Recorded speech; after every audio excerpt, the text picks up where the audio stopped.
In today's lesson, we're going to be seeing two proofs started and completed all the way through. The first one will be a direct proof, and the next one will be a proof by contradiction. So, the first proof, we are going to prove the linear pair theorem. The linear pair theorem states if two angles form a linear pair, then they are supplementary.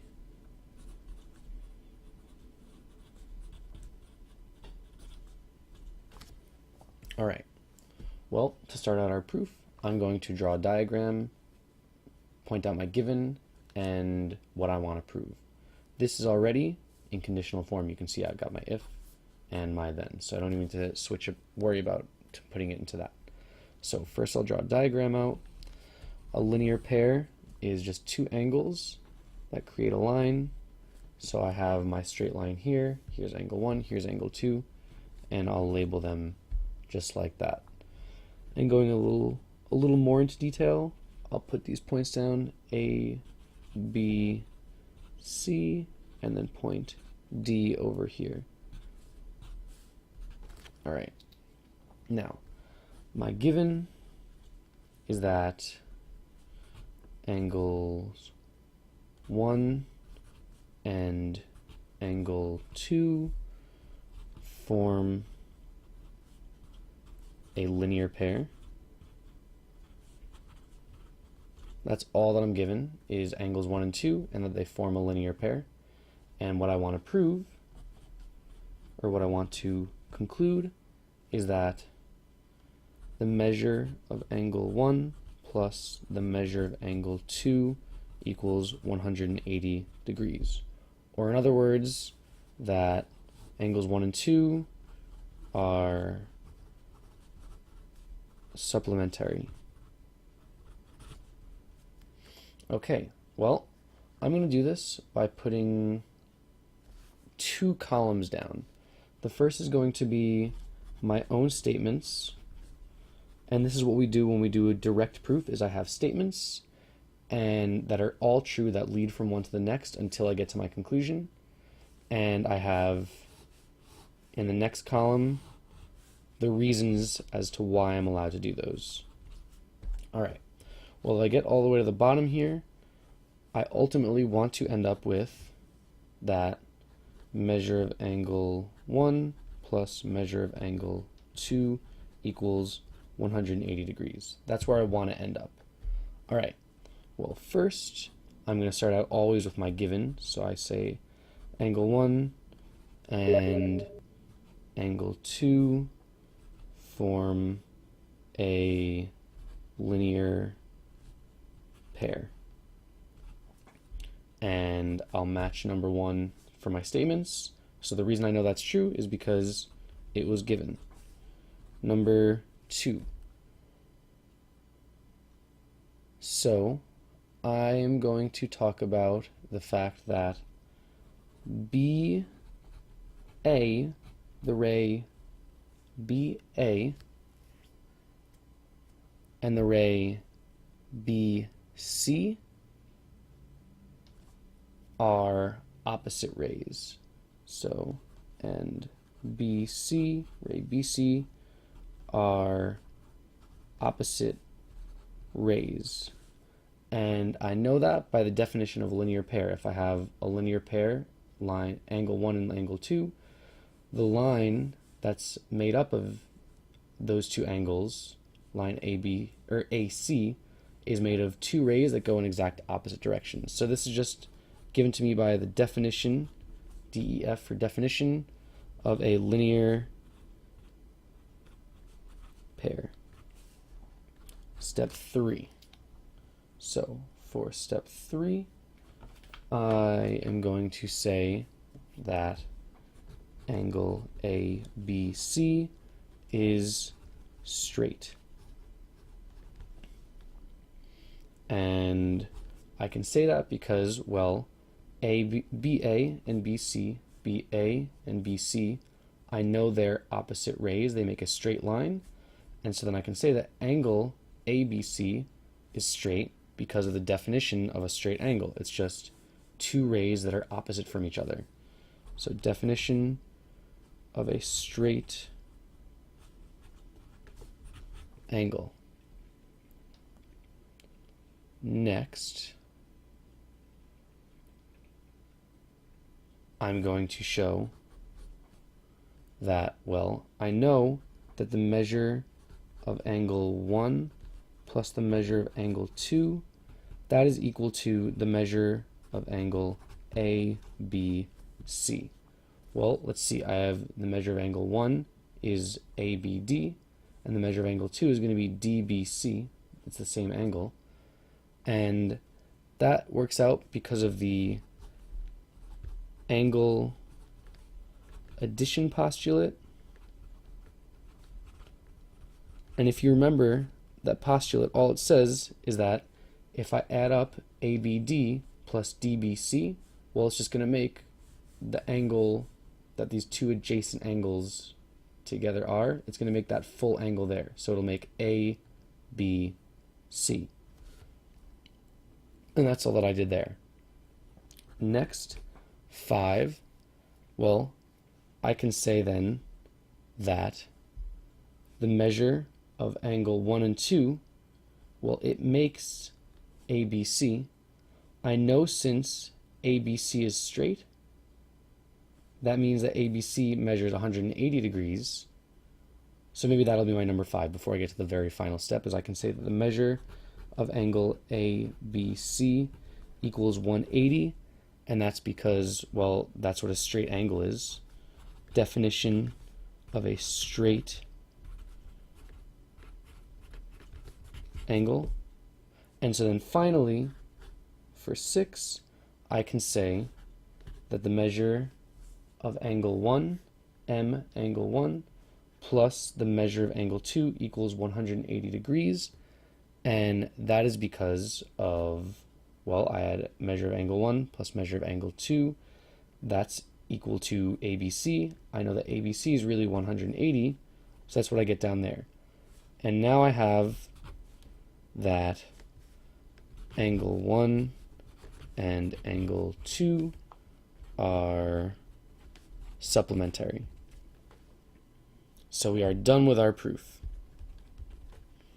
Okay, let's take a look at one more proof together. This will be a proof by contradiction.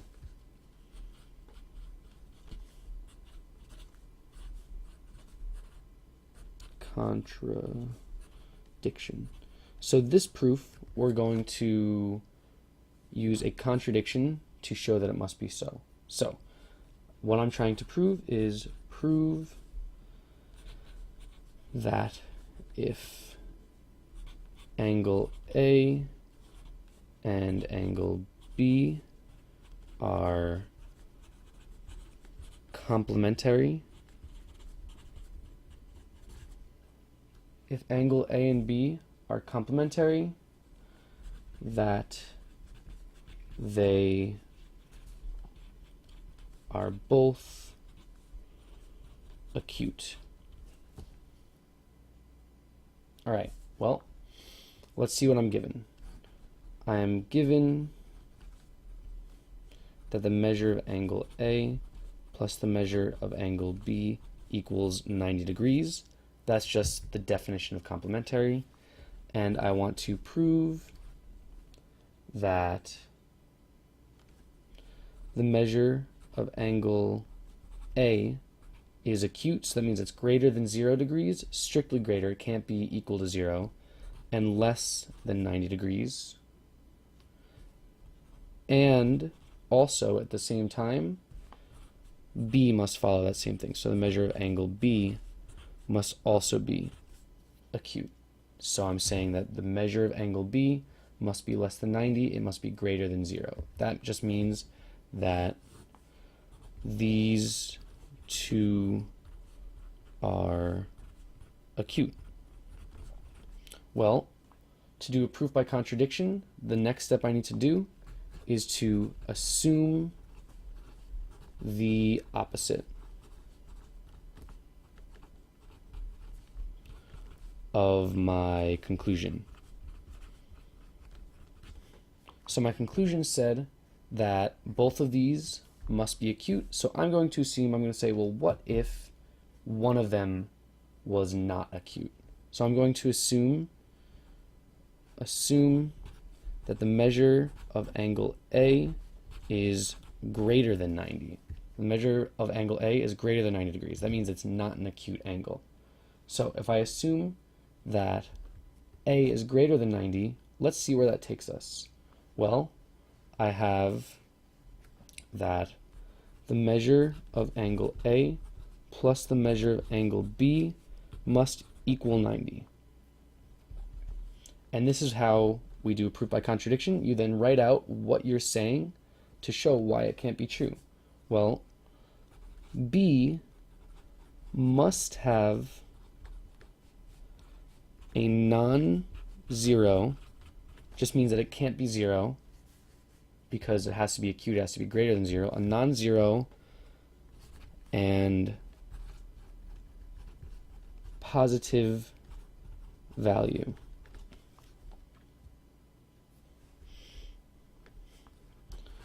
But if angle A is more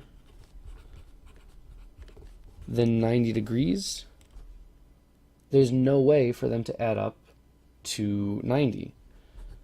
There is no way for the measure of angle A plus the measure of angle B to equal 90, because the only way to get there would be to add a negative number to something that's greater than 90.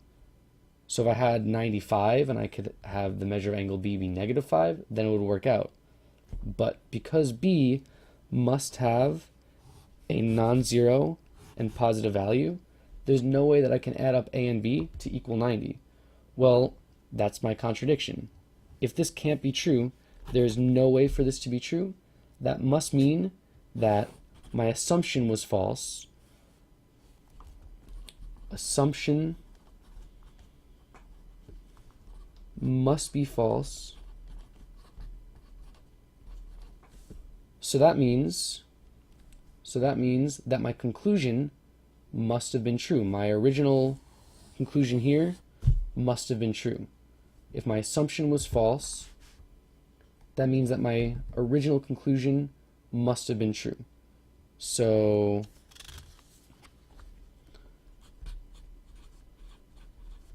therefore, my original conclusion must have been true.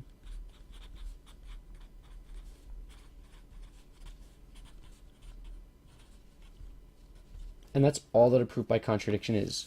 You start out with your regular proof setup, given proof. If you need a diagram, this one didn't really need one. Then you assume the opposite of your conclusion. So you say, all right, well, what if my conclusion wasn't true? What if they weren't both acute? What if A was not acute? Well, let's see what happens. I need these to be true. I need them to be complementary because that was my given. But if A is greater than 90 and B must be acute, well, if B is negative, it can't work. If B is 0, B can't be 0 because it needs to be acute. Well, then that must mean that this assumption was false. And if my assumption was false, then my original conclusion must be true. And that is how you do a proof by contradiction.